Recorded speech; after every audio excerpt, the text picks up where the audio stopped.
Mm-hmm. Oh, that Kool-Aid tastes good. Oh, I'm drinking it. I'm drinking the Kool-Aid, Chris. Oh, man. I feel the diabetes working in my system right now. Oh, empty calories galore. Give them to me. Tastes good. It does. Let's get this sucker started. Get dialed in, Panthers fans. Here comes an in-depth look at your team. Exclusive interviews. Locker room insight. Ready? Let's huddle up. Let's just do it, okay? For Panthers Playbook, driven by Carolina Ford dealers. Here are your hosts, Dennis Cox and Chris Lea. Welcome back to another episode of Panthers Playbook. That's Chris Lea. Dennis Cox here with you. Finally got that win. I don't care if it's a preseason game, Chris. We got that dub.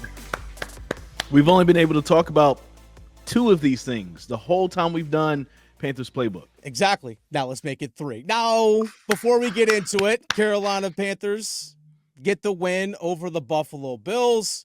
Panthers Playbook sponsored by our good friends over at Carolina Ford Dealers. With Ford F-150 on your team, it's game on. See your Carolina Ford dealer today. Let's go right to that open, Chris. This is why we're drinking the Kool-Aid.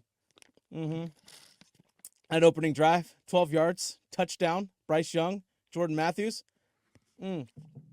12 plays, 85 yards. Oh, tastes so good. You know, I wrote down every single play in that first drive. So you start off completion to Matthews, completion to Sanders, then 3 Chuba runs in a row. Then Bryce scrambles out. He was hit a little bit low. Wasn't a fan of that. I was a little scared. Looked like he possibly could have got hit in the neck.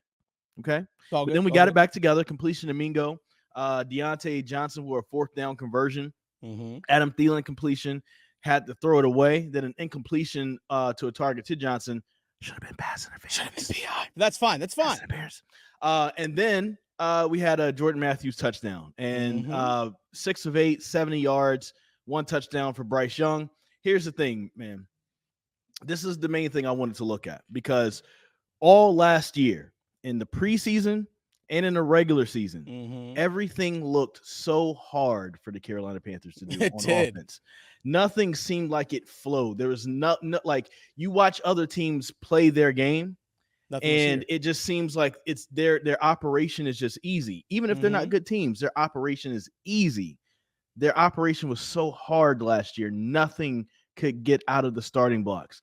And today it just felt easy, not only just with Bryce Young. Jack Plummer stepped up and showed me a little something today as well. I'm not going to lie. Jack Plummer from first preseason game to third preseason game has shown tremendous growth. Good on him. He's going to be on the practice squad, but that's fine. And what did we say last week?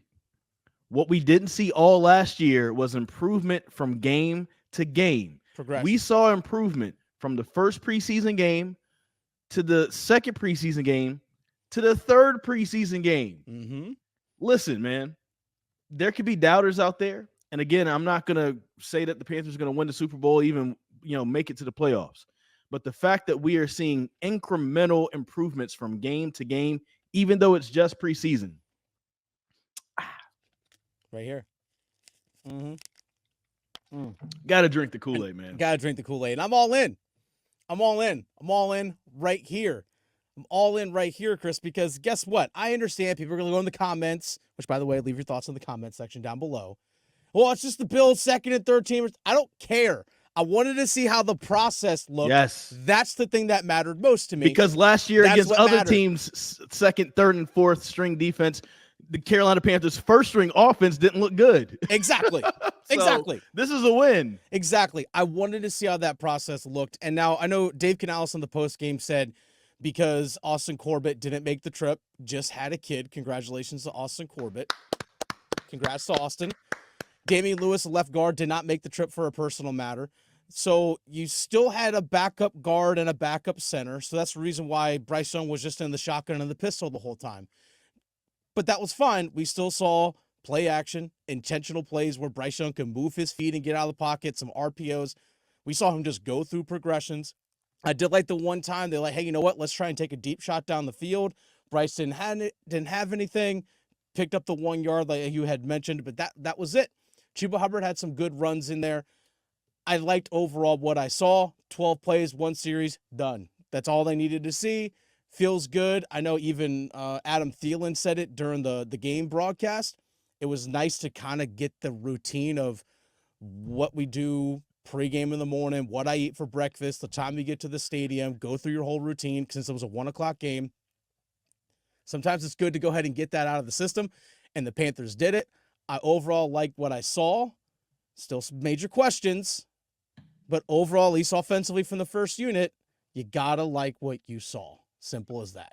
I loved it. And also, no penalties. No penalties. They didn't shoot themselves in the foot. And you saw a situation where they didn't convert on 3rd down, went for it on 4th, and they were able to move the chains on that. It felt like it was easy, felt like it wasn't a struggle to do that. It looks like, I think, 15 different receivers caught a pass? 17 different receivers caught a pass today. Right? So, like, clearly, I mean, that's never going to be the case in the regular season. I don't think there's going to be 17 guys. But the fact that they can spread it around, the fact that it seems like everybody is getting open lets me know that a lot of what last year's struggles was the scheme that we were playing. And, it looked like even Jalen Coker got past the defense a little bit and got himself a touchdown. Yeah, late. In the second half. And so everything just looked good. And, shout outs to Jordan Matthews. I think he's going to add a nice little element to the Panthers team. Seeing him and Jadeveon Sanders getting the first 2 catches of the night, 2 tight ends, that's going to be really good for the offense because we've been wanting to see a tight end thrive for the Carolina Panthers since Greg Olsen left. Yeah. We haven't seen that really. As far as offensively, we've seen some flashes from Tommy Tremble, but we haven't seen a consistent tight end go out there and get numbers with that. So it was really good to see that. Here's another thing that I wrote down, Dennis, that I was impressed with. All right. 2-minute drive at the end of the first half. They get the ball at the 105 mark, right? Last year, every single time, maybe not every single time, but 9 out of 10 times, that would have been a 3-and-out with the Panthers punting back to the other team with 30 seconds left. Yep. If not more. Seriously. Not more time. Seriously. If not more. Yep. Seriously. Yep. And they end up scoring off of that drive to me, and it was a great execution of a 2-minute drill as well. And so, like, you're looking at these little small improvements, and you're seeing how, like, last year, I literally had no faith in them moving the ball on a 2-minute drill. None. It was just like, all right, if you got 2 minutes, then we're just going to pack it up and go into halftime because it's not going to happen. It happened right here with Jack Plummer. Imagine that with Bryce Young. And here's the go ahead. Finish. I was saying, it to me, it doesn't, whether it's Jack Plummer or Bryce Young, it's the fact that they knew what their process and everything was like. This is our 2-minute drill. Yes. And they executed it. They had a plan. This is what we want it to look like. And that's to me what stands out. It does stand out. And I love what I saw. Here's something else. We were talking about last week that we didn't necessarily see a lot of backups or quality backups on the Panthers offense. I'm looking at tight end, right? And yes, this is against the 2s and 3s, right? And I'm not saying these guys should make the roster. These are definitely some, practice squad candidates. But I would like to see, if you think about past this year, right? We haven't started the season, but they're going to want to try to save some money, especially if Bryce Young has a really good season. There's a couple of guys you're going to have to pay. You have to get ready to pay Bryce Young at a certain point, right? You're going to have to pay J.C. Horn if you want to keep him. He has to prove that he can stay healthy. He has to prove has to stay healthy. But if he does stay healthy and he has a really good season, you're going to have to at least put that in your plans. So you think about guys like maybe Ian Thomas possibly coming off your books. Oh, yeah. Think about maybe Shaq Thompson coming off your books, or maybe you get him to sign a team-friendly deal or whatever. But, like, Jesper Horsted and Jacob Hollister didn't look bad as tight ends to me. Well, those guys have been in the league for a while. They didn't look bad, bro. They'll be fine, like, as a practice squad. Wouldn't shock me if those guys got picked up by someone else. It would not surprise me. Some team that, hey, we need a 4th tight end now because we had multiple guys get hurt. I could see that. But those guys have been in the league for a bit, especially Hollister. I think Hollister's like 30, 31 years old. So he's been in the league for a minute. It was just good to see that because, like, we've used to seeing like just not that for the Panthers tight end group for such a long time, and guys who are legit pass catching threats and it can get open in the defense. I really liked everything I saw. I noticed they didn't run as much, and I wanted to think that part of that is probably partially because you didn't have Austin and Damian Lewis.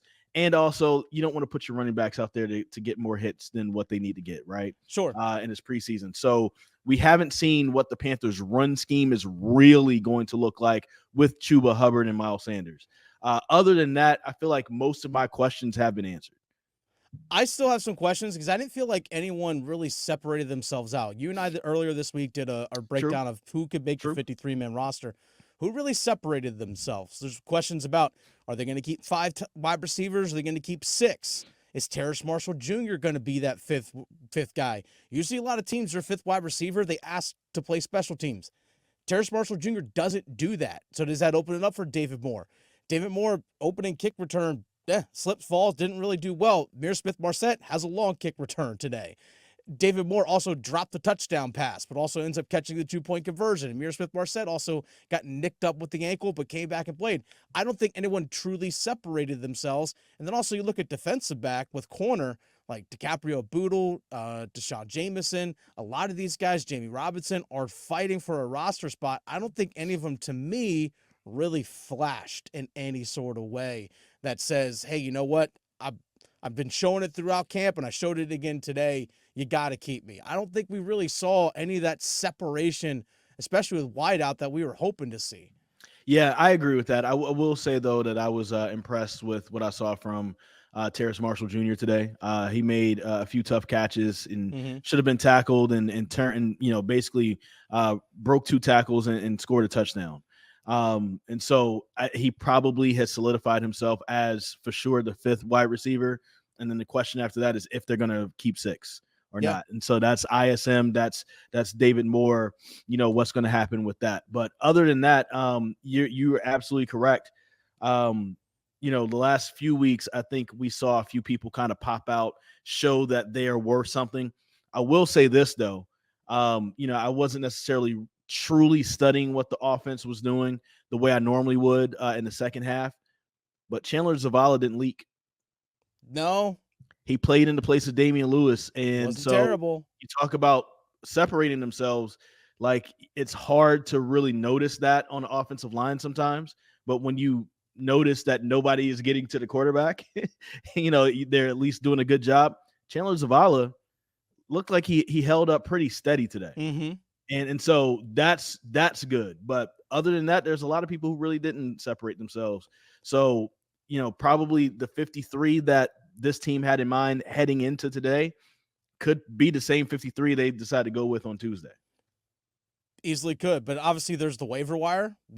Guys are going to hit that. True. And they get first claim on whomever.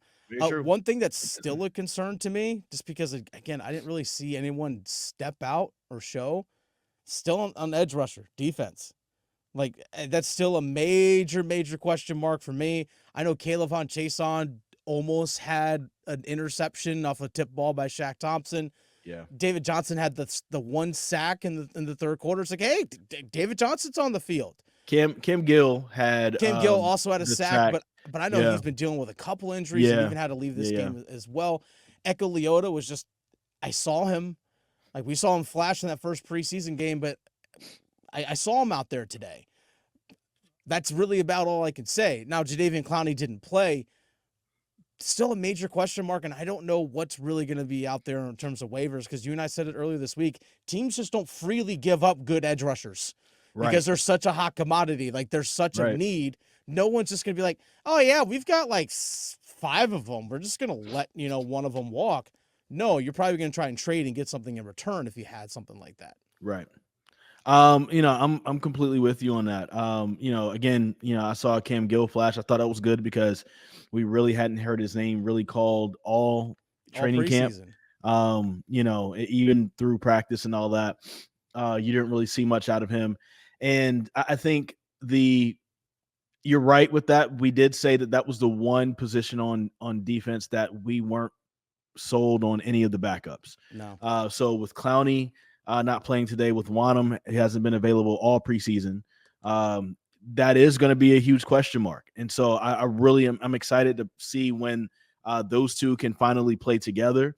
But behind them, you just don't know. K'Lavon Chaisson, I think that with the ones, he looked athletic. He flashed a little bit. And again, he almost had that interception or whatever.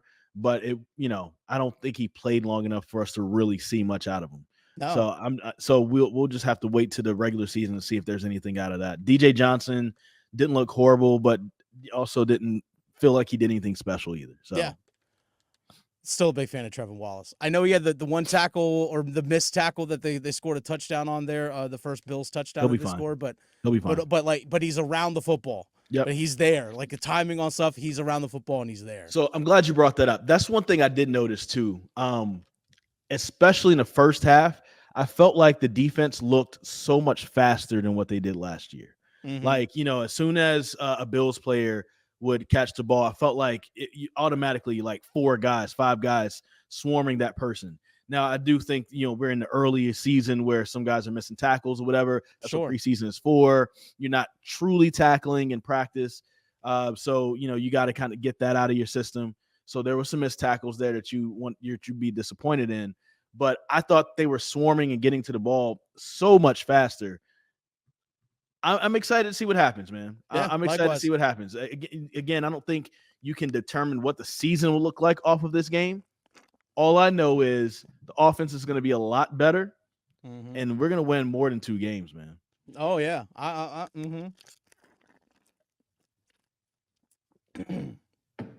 We're here. Drink that Kool-Aid right here.